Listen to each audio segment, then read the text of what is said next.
Buenas tardes y bienvenida, licenciado. Mi nombre es Wilfredo y junto con mi grupo nos ha tocado presentarle el tema proliferación de armas de destrucción masiva y seguridad internacional. Para hablar más de ello, primero tenemos que hablar sobre los antecedentes del mismo, siendo el primero de ellos que la primera propuesta de empleo de armas químicas en la era moderna vino de la mano de Leon Playfair, secretario del Departamento de Ciencias y Arte británico, durante la Guerra de Crimea en 1854. Su argumento para emplear este tipo de armas se basaba en la creencia de que los gases asfixiantes eran un método menos doloroso y por tanto más humano de acabar con la vida de una persona, y que por tanto disminuirían el sufrimiento de los combatientes y acelerarían la guerra. Después tenemos que oficialmente el término destrucción masiva se usó por primera vez en 1945, cuando se detonaron las bombas atómicas de Hiroshima y Nagasaki. Luego está que el uso actual de esa expresión como sinónimo de armas nucleares, biológicas o químicas fue creado en la Resolución 687 de las Naciones Unidas en 1991. Esta resolución se refiere a la amenaza de que todas las armas de destrucción masiva suponen para la paz y la seguridad. Además, existen 3 tratados, siendo el primero el Tratado de No Proliferación Nuclear, la Convención sobre Armas Biológicas y la Convención sobre Armas Químicas. Como ya se mencionó, el Tratado de No Proliferación Nuclear es un tratado abierto a la firma el 1 de julio de 1968, en vigor desde el 5 de marzo de 1970, que restringe la posesión de armas nucleares y forma parte, por tanto, de los esfuerzos de la comunidad internacional para impedir la proliferación de armas de destrucción masiva. Luego tenemos la Convención sobre Armas Biológicas, o llamada también la Convención sobre la Prohibición del Desarrollo, la Producción, el Almacenamiento de Armas Biológicas y Toxínicas. Fue el primer tratado de desarme multilateral que prohibía la producción de una categoría completa de armas y fue el resultado de prolongados esfuerzos de la comunidad internacional para establecer un nuevo instrumento que complementara a lo del Protocolo de Ginebra de 1925. La CABT entró en vigencia el 26 de marzo de 1975, cuando 22 gobiernos depositaron su documentación de ratificación.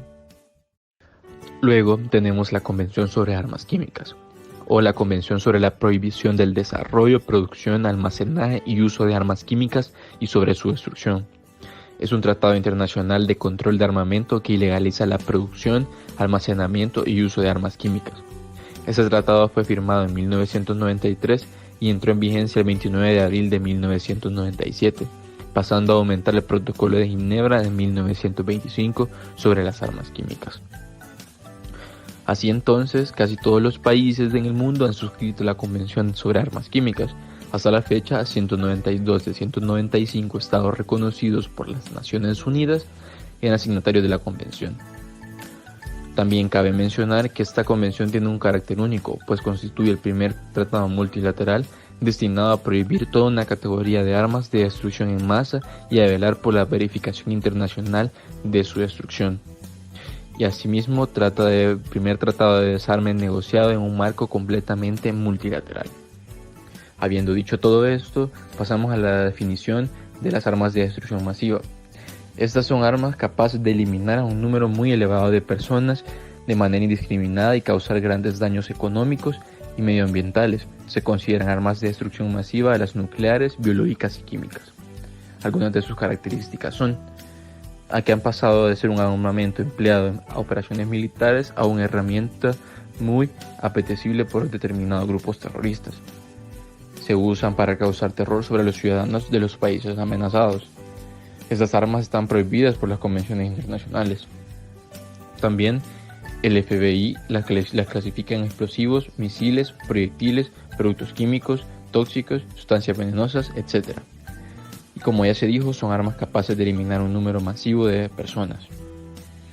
De igual manera, hay una gran variedad de armas de destrucción masiva, entre las cuales podemos mencionar las armas biológicas.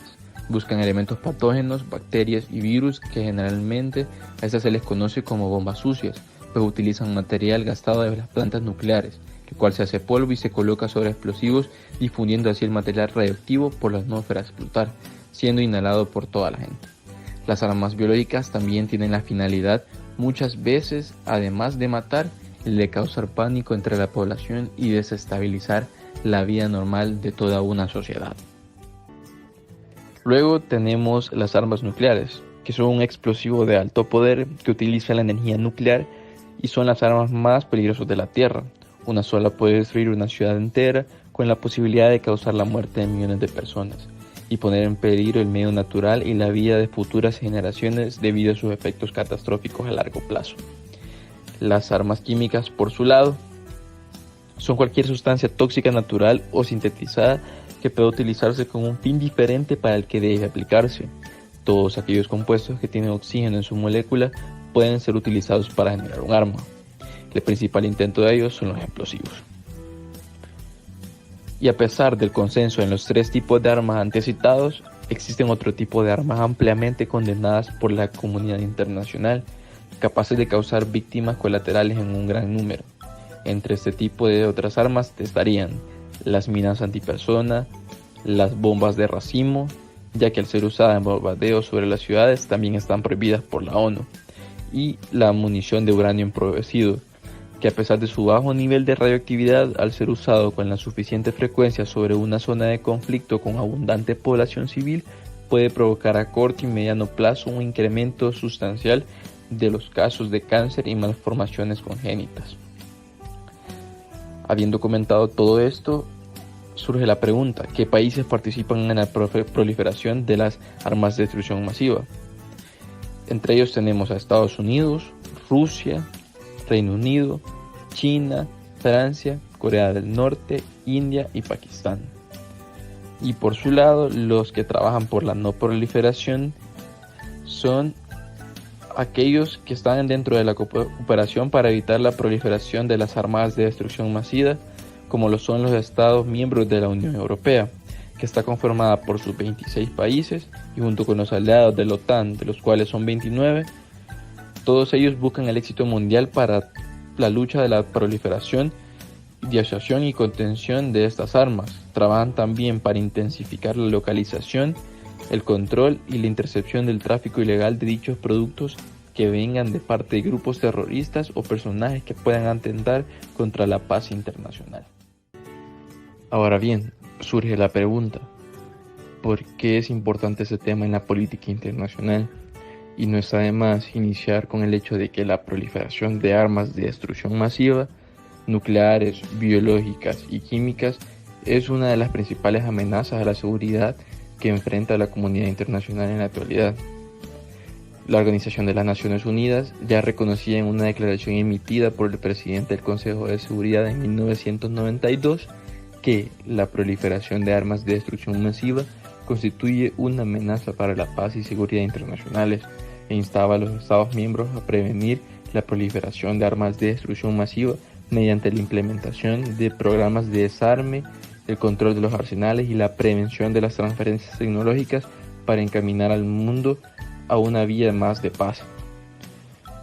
En este orden también tenemos que mencionar de vuelta el Tratado de la no proliferación de las armas nucleares, ya que es la piedra angular de los esfuerzos mundiales para prevenir que las armas nucleares se sigan propagando y así fomentar los usos pacíficos de la energía nuclear y promover el objetivo del desarme nuclear. El TNP entró en vigor en 1970, con más de 190 partes. Es el tratado del ámbito de la no proliferación y el desarme con mayor número de adhesiones. En este marco, los estados no poseedores de armas nucleares que son partes se comprometen a no fabricar o adquirir de una u otra manera armas nucleares u otros dispositivos nucleares explosivos, mientras que los estados poseedores de armas nucleares que son partes se comprometen a no ayudar, alentar o inducir en alguna forma a ningún estado no poseedor de armas nucleares que sea parte a fabricar o adquirir alguna de ellas. En virtud del tratado, son estados poseedores de armas todos aquellos a los que hayan fabricado y hecho explotar un arma nuclear u otro dispositivo explosivo antes del 1 de enero de 1967. Actualmente hay 10 países que han detonado satisfactoriamente armas nucleares. 5 de ellos están considerados como estados nuclearmente armados. un estatus reconocido internacionalmente por el Tratado de la No Proliferación Nuclear. Y así, desde que se firmó el tratado, otros 3 países no firmantes del mismo han realizado pruebas nucleares, siendo India, Pakistán y Corea del Norte. Ahora, ya para concluir, la vinculación que este tema tiene con la política exterior es que en este escenario la Unión Europea no ha permanecido indiferente al problema de la proliferación. Durante la primera sesión del Comité Preparatorio para la Conferencia de Revisión de 2005 del Tratado de No Proliferación de Armas Nucleares, el embajador delegado de España en representación de la Unión Europea, Carlos Miranda, dejaba patente que los acontecimientos del 11 de septiembre habían imprimido un sentimiento de urgencia a los esfuerzos comunes por combatir la amenaza que representan los grupos terroristas cuando sostienen posesión de las armas de destrucción masiva. A esto hay que sumarle que la salida de Corea del Norte del Tratado de No Proliferación, unida a la necesidad de superar las divisiones internas propiciadas por la guerra de Irak, llevaron a toda la Unión Europea a consolidar una posición común en cuestiones de seguridad, con una visión estratégica más amplia y una clara priorización de las políticas de lucha contra el terrorismo y la proliferación de ADM. Mediante la aprobación de la Estrategia Europea de Seguridad, una Europa segura en un mundo mejor, durante el Consejo de Salónica y de la adopción de la Estrategia contra la Proliferación de Armas de Destrucción Masiva del año 2003.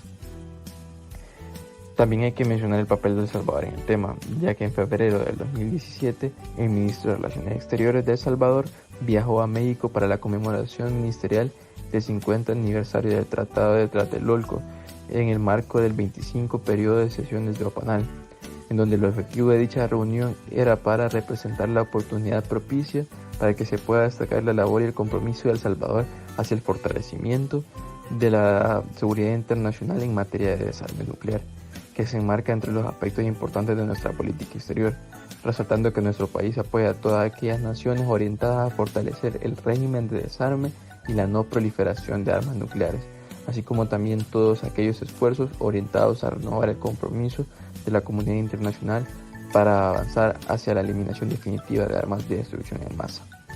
Y ahora sí, sin más que decir, muchísimas gracias por su atención prestada. Que pasen un feliz día.